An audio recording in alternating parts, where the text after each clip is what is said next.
7 فروری کو لکھا گیا سابق وزیر اعظم عمران خان کی جانب سے چیف آف آرمی اسٹاف کے نام دوسرا کھلا خط۔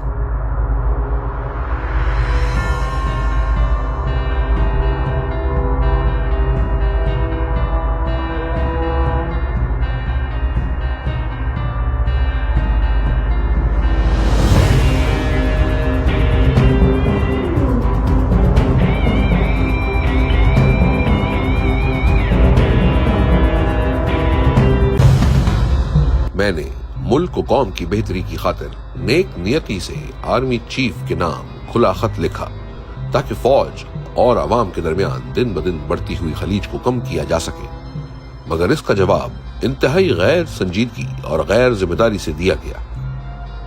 میں پاکستان کا سابق وزیر اعظم اور ملک کی سب سے مقبول اور بڑی سیاسی جماعت کا سربراہ ہوں۔ میں نے اپنی ساری زندگی عالمی سطح پر ملک و قوم کا نام روشن کرنے میں گزاری ہے۔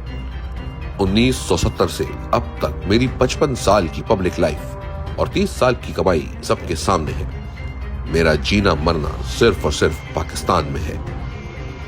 مجھے صرف اور صرف اپنی فوج کے تاثر اور عوام اور فوج کے درمیان بڑھتی خلیج کے ممکنہ مضمرات کی فکر ہے، جس کی وجہ سے میں نے یہ خط لکھا۔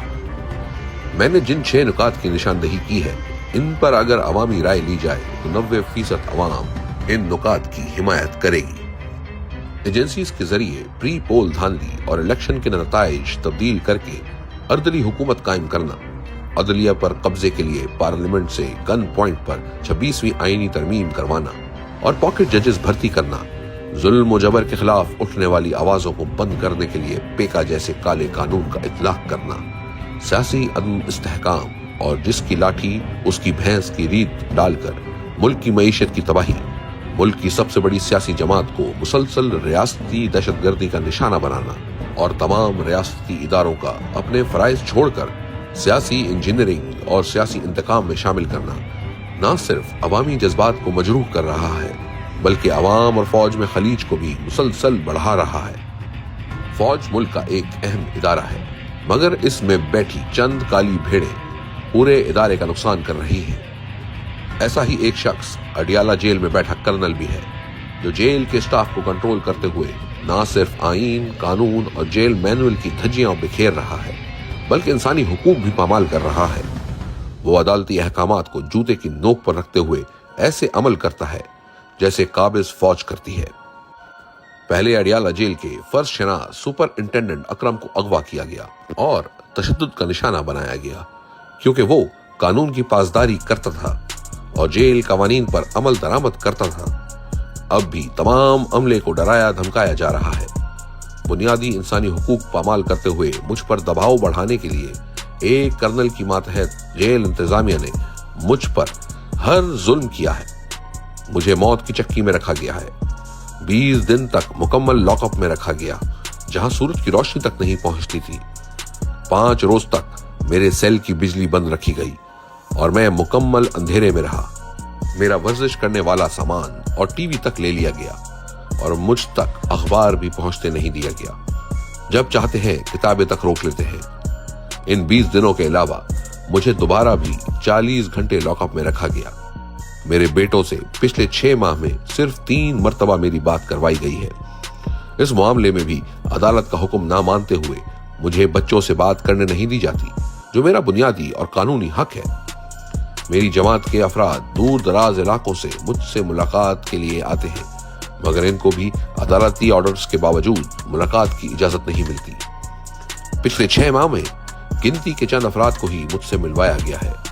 اسلام آباد ہائی کورٹ کے واضح احکامات کے باوجود میری اہلیہ سے میری ملاقات نہیں کروائی جاتی۔ میری اہلیہ کو بھی قید تنہائی میں رکھا گیا ہے۔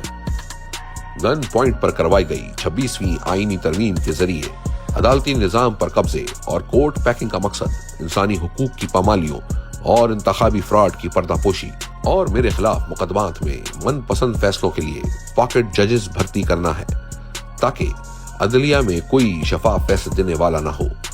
میرے سارے کیسز کے فیصلے دباؤ کے ذریعے دلوائے جا رہے ہیں۔ مجھے غیر قانونی طور پر 4 سزائیں دلوائی گئی ہیں۔ میرے خلاف فیصلہ دینے کے لیے جج صاحبان پر اتنا دباؤ ہوتا ہے کہ ایک جج کا بلڈ پریشر 5 مرتبہ ہائی ہوا۔ اور اسے جیل اسپتال میں داخل کروانا پڑا۔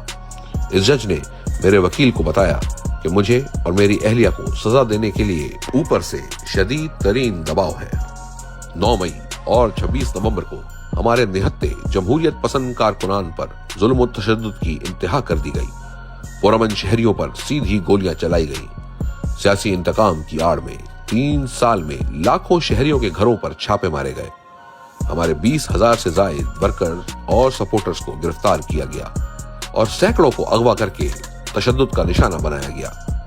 ہزاروں بے گناہ لوگوں کو کئی ماہ جھوٹے کیسز میں جیلوں میں رکھا گیا۔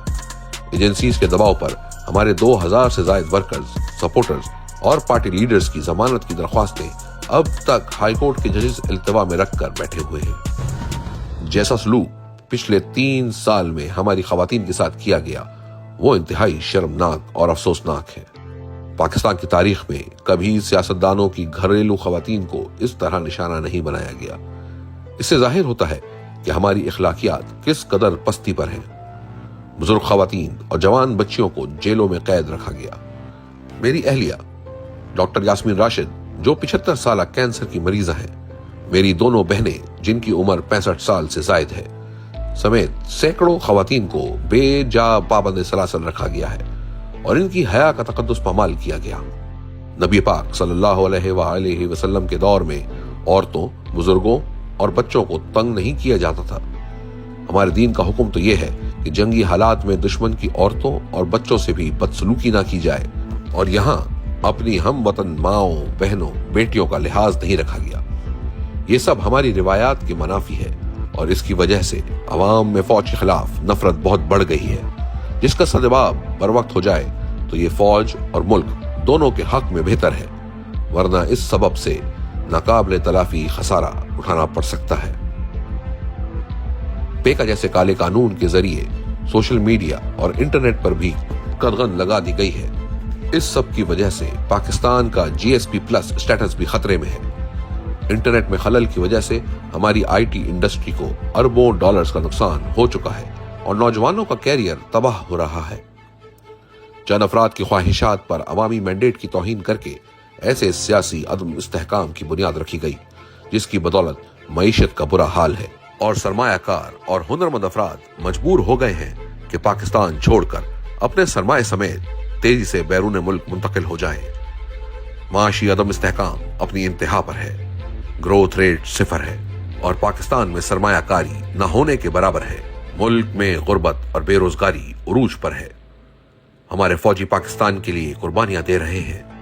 دہشت گردی کے خلاف جنگ میں کامیابی کے لیے ضروری ہے قوم فوج کے پیچھے کھڑی ہو، لیکن افسوسناک امر ہے کہ اسٹیبلشمنٹ کی پالیسیوں اور ان غیر قانونی اقدامات کی بدولت عوام میں فوج کی بدنامی مسلسل بڑھ رہی ہے۔ یہ سب فوج کے حلف کی خلاف ورزی ہے۔ کسی بھی ملک کی فوج اپنے شہریوں کے ساتھ ایسا سلوک نہیں کرتی، بلکہ ایسا سلوک تو قابض فوجیں کرتی ہیں جو خود کو ہر آئین اور قانون سے بالا تر سمجھتی ہیں۔ ملکی استحکام اور سلامتی کے لیے ناگزیر ہے کہ فوج اور عوام کے درمیان کی خلیج کم ہو، اور اس بڑھتی خلیج کو کم کرنے کی صرف ایک ہی صورت ہے، اور وہ ہے فوج کا اپنی آئینی حدود میں واپس جانا، سیاست سے خود کو علیحدہ کرنا اور اپنی متعین کردہ ذمہ داریاں پوری کرنا، اور یہ کام فوج کو خود کرنا ہوگا، ورنہ یہی بڑھتی خلیج قومی سلامتی کی اصطلاح میں فالٹ لائنز بن جائیں گی۔